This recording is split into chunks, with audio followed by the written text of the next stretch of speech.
Welcome back to the show, everybody. Check out this headline today. We've got Prometheum, the SEC Trojan Horse to crypto, has reared its ugly head. We got that and so much more. Somebody roll that beautiful intro.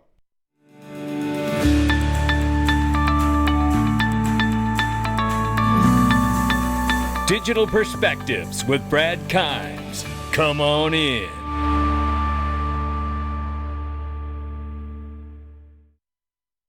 Welcome back to the show, everybody. You can follow us on Twitter and YouTube for exclusive content. Right now, cryptocurrency market cap is $1.22 trillion. It's off by 1.1%. 30,000 plus for Bitcoin, 1,800 plus for Ethereum. Tether market cap 83.1 billion plus. Still 48 cents for XRP right now, holding strong. Let's go ahead and get started this morning. Check out this right here. If you are interested in private equity and you are a non-accredited investor, click the link underneath the video to learn more. This is the Digital Perspective Mastermind group. Not only do you get the opportunity for that to learn more about that for yourself, but full access to private Telegram group, private weekly live streams, private groups and lessons you can do at your own pace, wealth creation mindset courses, and an incredible community that can do critical thinking like no other. I am proud to be a member inside of this group. There's no question about it. Click the link below. Take advantage of the special offer right now. Make the investment into yourself. You're going to be glad that you did. Let's get started, ladies and gentlemen, right here. Look, this is from John Deaton right here. He shares Meta lawman. Judge Jackson has issued a brief order denying the Binance motion before the SEC filed its response. The judge wrote that it's not necessary to reiterate both sides' obligations to comply with ethics rules, and she will not get involved in wordsmithing with the parties. How about that one? John Deaton says here, I suspect that the judge knew the SEC would be coming out swinging mud and citing more internal emails, etc., and she wanted to nip it in the bud. These judges are starting to pick up on what's going on here. This is Danelle Dixon from Stellar Foundation talking about standards, how we need them. Take a listen. Marketing this industry. What do you say to that? Yeah, I know that that's the perception, and I'm glad that you brought that up because it has to be addressed. I do think that some of the criticism that comes out is not entirely fair coverage or balanced coverage by industry or media. To a certain extent, it's I think a little bit driven by the fact that a lot of the things that this industry is looking out for are the things coming out from economic policy and financial regulators. So a lot of people missed the research and development objectives that were published by the Office of Science and Technology Policy, an office inside of the White House that's a part of this IPC process.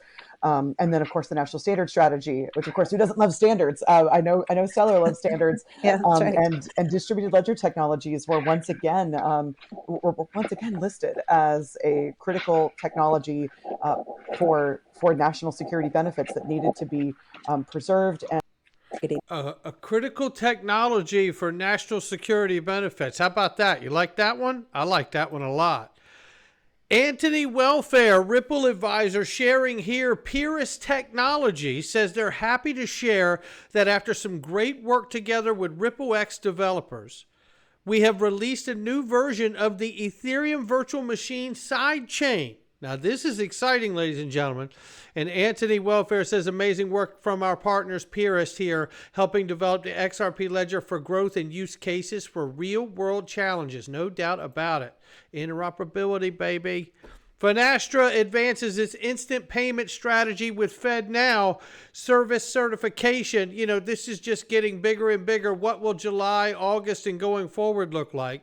Meanwhile, here in the crypto space, Binance has announced its intentions to list new coin margined quarterly futures contracts for XRP.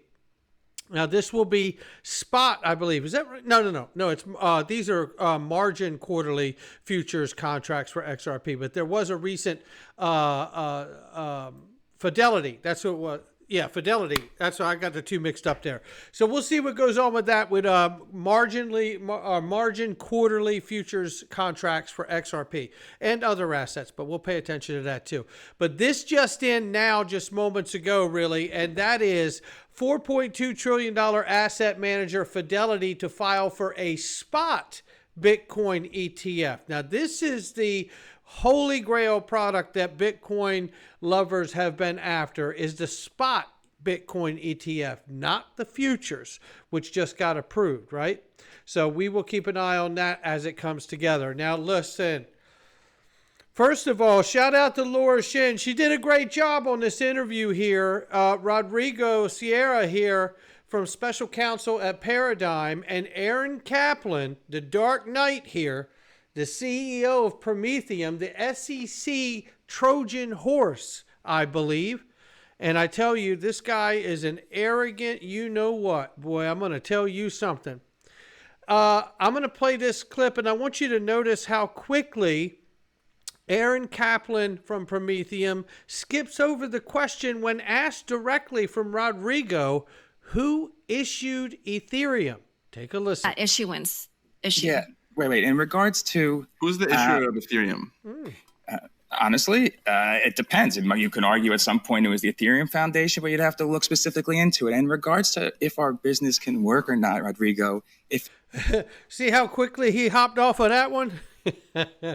And my man was like, listen, hot potato. He wanted to get back to what you said about my business, Rodrigo. it can't work, why are you so concerned about us? Because Why are you so portraying it? I'll tell you. Because you're portraying your business as the compliant path. That's right. And saying that everybody else is a scofflaw that is like willingly violating the law. And in the next breath, you're saying that we should stop considering the thoughtful legislation that has been put forward. I'm not here to criticize you for like the sake of criticizing you. I'm here to drive home the point that we're at a critical point in the national discourse over crypto, and that we really need to come together and look at the thoughtful legislation that has been put forward and understand that the status quo is not workable.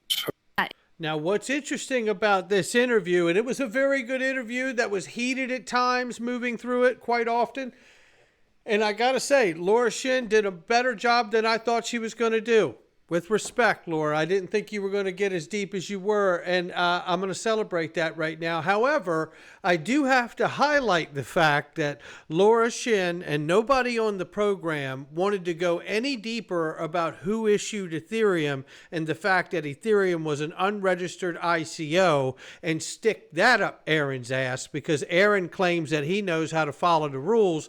But for some reason, none of these people want to have a conversation about the way Ethereum got a free pass for an unregistered ICO and taught people how to disguise their identities while doing a cap raise, right? Nobody wants to talk about that.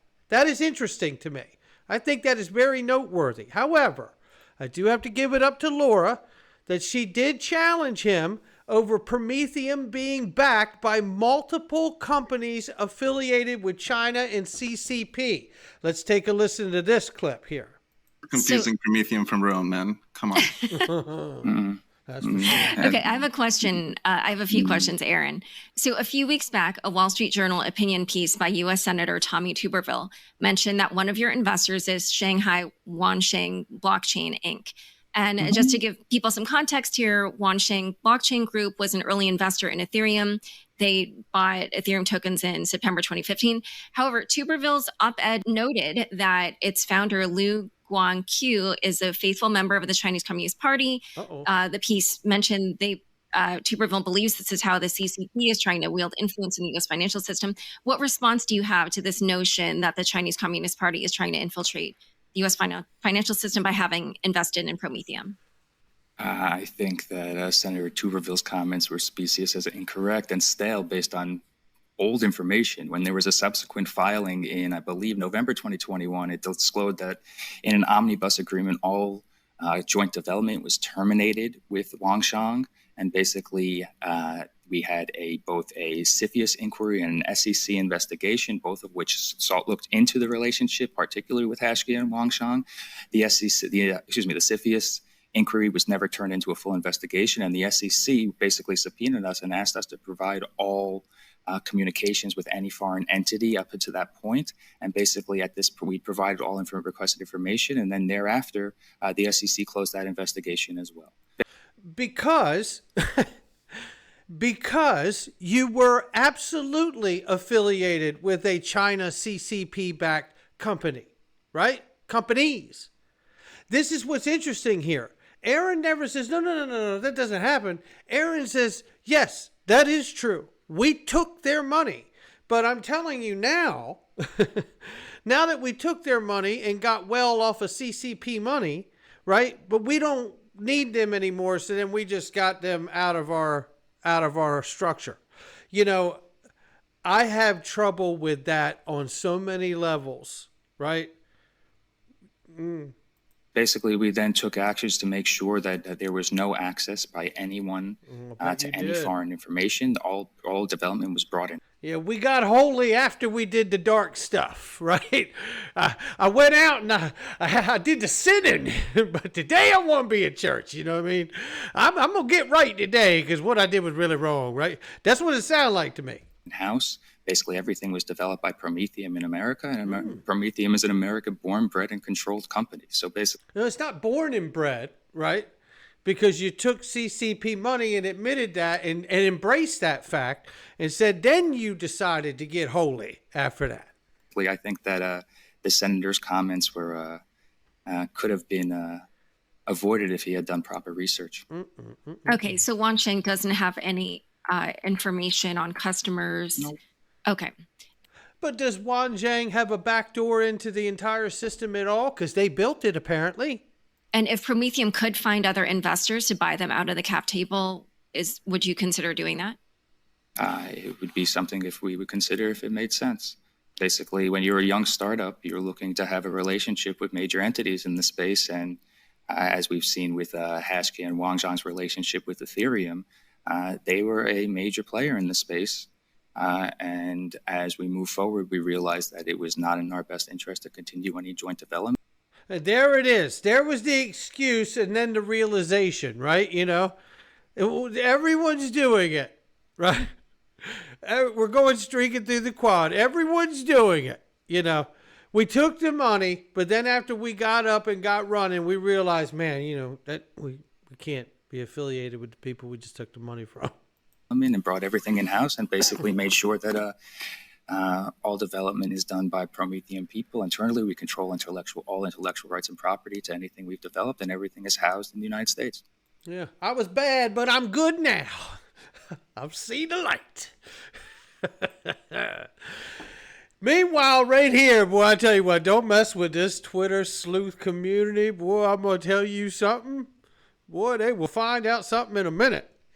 Cowboy.crypto holding it down right here. It reminds everybody Wan Zhang, one of the exact companies behind Prometheum and Ethereum, and MIT developed a strategic partnership in March of 2018, just 3 months before, you guessed it, the Hinman Free Pass speech.